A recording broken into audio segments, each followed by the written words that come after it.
പാഠം 693. ചില സ്വപ്നങ്ങൾ ഇങ്ങനെയാണ്.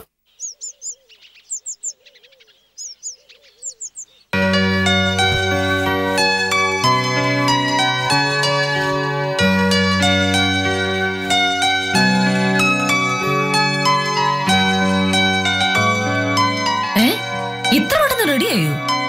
മണി 8 പോലും ആയിട്ടില്ലല്ലോ. ഇത് എങ്ങോട്ട് വന്നു ഇത്ര നേരത്തെ? ആഫീസിലേക്ക് പോകുന്ന വഴി തോമസ് ഊട്ടിയുടെ പുരയിടത്തിലേക്കൊന്ന് കയറണം. ആ പുരയിടത്തിന്റെ തെക്കു ഭാഗത്ത് ഒരു 10 സെന്റ് ഭൂമി തോമസ് ഊട്ടി വിറ്റു.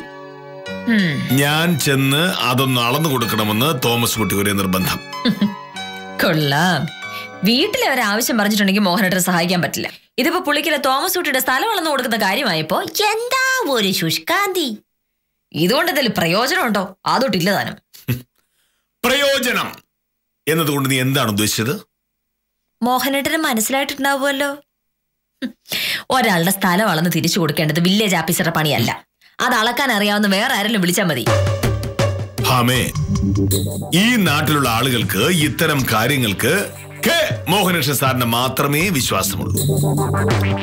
അളവ് ഒരടി തെറ്റിപ്പോയാൽ എന്താ ഉണ്ടാവും അറിയാമോ? സെന്റിന് 1 ലക്ഷം രൂപയ്ക്ക് ഭൂമി കച്ചവടം നടക്കുമ്പോ അത് അളക്കുന്നയാൾ അതീവ സമർത്ഥനായിരിക്കണം. ഇതൊന്നുമല്ല മോഹനേട്ട കാര്യം. അളക്കാൻ ആരെങ്കിലും വിളിച്ചോണ്ട് വന്നിട്ടുണ്ടെങ്കിൽ അവര് പറയുന്ന പൈസ കൊടുക്കേണ്ടി വരില്ലേ? മോഹനേട്ടനാവുമ്പോ ഇതിലൊന്നും 10 പൈസ വാങ്ങില്ല. അതുകൊണ്ട് ബുദ്ധിയുള്ള നാട്ടുകാരെ ഇങ്ങനൊരു ആവശ്യം വരുമ്പോ മോഹനേട്ടനെ വിളിച്ചോണ്ട് പോയി സ്ഥലം അളപ്പിക്കും. പക്ഷേ ഞാൻ ഒരു 10ാം ക്ലാസ്സുകാരനാണല്ലോ വക്കീലേ. അത് ആ കൊച്ചിന് സമ്മതമാവോ? വിദ്യാലക്ഷ്മിയുടെ അടുത്ത ബന്ധുവല്ലേ ഗീത. വിദ്യ തന്നെ എന്നോട് കല്യാണക്കാരൻ പറഞ്ഞത്. അവൾ ഉറപ്പിച്ചു പറഞ്ഞല്ലോ ഗീത എന്തായാലും സമ്മതിക്കുന്ന്. അല്ലെങ്കിലും വിദ്യാലക്ഷ്മി പറയുന്നതിനപ്പുറം ഒരു വാക്കില്ല ഗീതയ്ക്ക്. പിന്നെ അവരുടെ ഒരുപാട് പൈസയൊന്നുമില്ല. പൊന്നും പണവും അധികം ചോദിക്കാതിരുന്നിട്ടുണ്ടെങ്കിൽ ഈ കല്യാണം നടക്കും. പൊന്നും പണമൊന്നും നമുക്ക് വേണ്ട. മനസമാധാനമായിട്ട് ജീവിക്കാൻ പറ്റണം, അത്രേ നമുക്കുള്ളൂ. എങ്കിൽ പിന്നെ കല്യാണം കഴിക്കാതിരിക്കുന്നതാ നല്ലത്.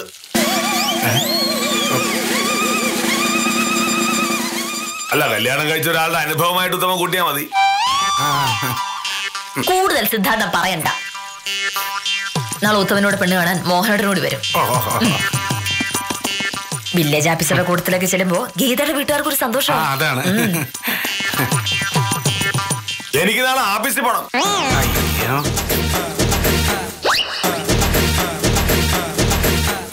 അതിനെന്താണ്? എന്നും വൈകിട്ട് 5 മണിക്ക് ഇറങ്ങുന്ന സ്ഥാനത്ത് നാളെ ഒരു 3:30 ആകുമ്പോ ഇങ്ങ് ഇറങ്ങണം. 1.5 മണിക്കൂർ നേരത്തെ ഇറങ്ങിയത് കൊണ്ട് നാടകം മുടിഞ്ഞു പോകുന്നില്ലല്ലോ. 4 മണിക്ക് നിങ്ങൾ ചെല്ലുന്ന ഞാൻ വിദ്യയോട് പറഞ്ഞിരിക്കുന്നത്. അത് നടക്കില്ല. അങ്ങനെ തോന്നുമ്പോൾ കയറി ചെല്ലാനും ഇഷ്ടം പോലെ ഇറങ്ങി പോകാനും അത് നിന്റെ വക്കീൽ ഓഫീസല്ല, വില്ലേജ് ഓഫീസാണ്. ഇവിടെയല്ലേ ഏർപ്പാട്.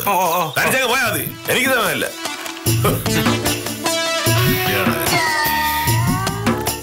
സാറ് കൂടെ വന്നിരുന്നേ നന്നായിരുന്നല്ലേ. ഞാൻ ഒറ്റയ്ക്ക് എങ്ങനെയാണ് വക്കീലേ?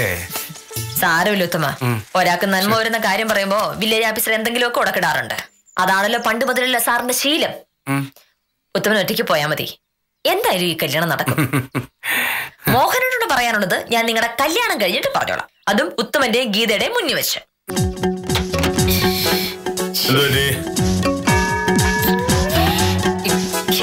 ഗീതയുടെ കാര്യം പറയാതെ വിദ്യാലക്ഷ്മി എന്നോട് കാര്യം പറഞ്ഞത്. ഇന്നലെ രാത്രി ഗീതയുടെ കാര്യം പറഞ്ഞപ്പോ അവൾക്ക് താല്പര്യമില്ലെന്ന് പറഞ്ഞെന്ന്. 10ാം ക്ലാസ് മാത്രം പഠിച്ച ഒരാളെ കല്യാണം കഴിക്കാൻ അവൾക്ക് വയ്യാന്ന്. എന്റെ ഈശ്വര, ഉത്തമനോട് ഞാൻ എന്ത് പറയും? വെറുതെ ഇരുന്ന് ഉത്തമനെ പറഞ്ഞു സമ്മതിപ്പിച്ചത് ഞാനല്ലേ? സ്വന്തം ഭർത്താവിനെ ബഹുമാനിക്കാൻ അറിയാത്ത നിന്നെ പോലുള്ള അഹങ്കാരികൾക്ക് ഇങ്ങനെയൊക്കെ പറ്റിയില്ലെങ്കിലേ അതിശയുള്ളൂ. ഉത്തമൻ കുറച്ച് കഴിയുമ്പോ വരും. അപ്പോ നീ ഉത്തമനോട് എന്താണ് പറയുന്നത് കേൾക്കാൻ എനിക്ക് കൊതിയാവുന്നു. ഇനി മേലിൽ ഞാൻ വിളിച്ചാലാണോ നീ വിളിച്ചാലാണോ ഉത്തമൻ വരുന്നത് എന്ന് നമുക്ക് കാണാം. കല്യാണം നടക്കാത്തത് കൊണ്ട് ഗീതയെ നമുക്ക് വിളിക്കാൻ പറ്റില്ല. അല്ലെങ്കിൽ അത് വാങ്ങാമായിരുന്നു. ബ്രോക്കർക്കൊരു ബ്രോക്കർ.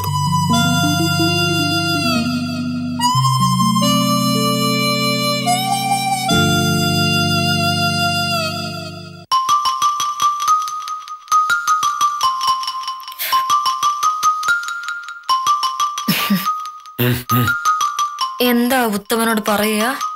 ഒന്നും പറയണ്ട. നീ പറയാതെ തന്നെ ഉത്തമന് കാര്യം മനസ്സിലായിക്കോളും. ഉത്തമൻ എന്ത് വിചാരിക്കൂലേ? നീ ഉത്തമനെ കളിയാക്കിയതാണ് എന്ന് വിചാരിക്കും, അത്രേ ഉള്ളൂ. മോനേട്ടോ, ഇതുപോലൊരു സമയത്താണോ ഇങ്ങനെ വാശി കാണിക്കണേ? സമാധാനം ഉത്തമനോട് കാര്യം പറഞ്ഞ് മനസ്സിലാക്കാൻ ഒരു വഴി പറഞ്ഞതാ. ഒരു വഴിയില്ല. വെറുതെ ഇരുന്ന ഉത്തമനെ നീ അങ്ങോട്ട് വിളിച്ച് ഒരു കല്യാണ ആലോചനയുടെ കാര്യം പറഞ്ഞു. ഡിഗ്രിക്കാരിയായ പെണ്ണിന് 10ാം ക്ലാസ്സുകാരനെ ഇഷ്ടപ്പെടുമോ വക്കീലേ എന്ന് ഉത്തമൻ ചോദിച്ചതാ.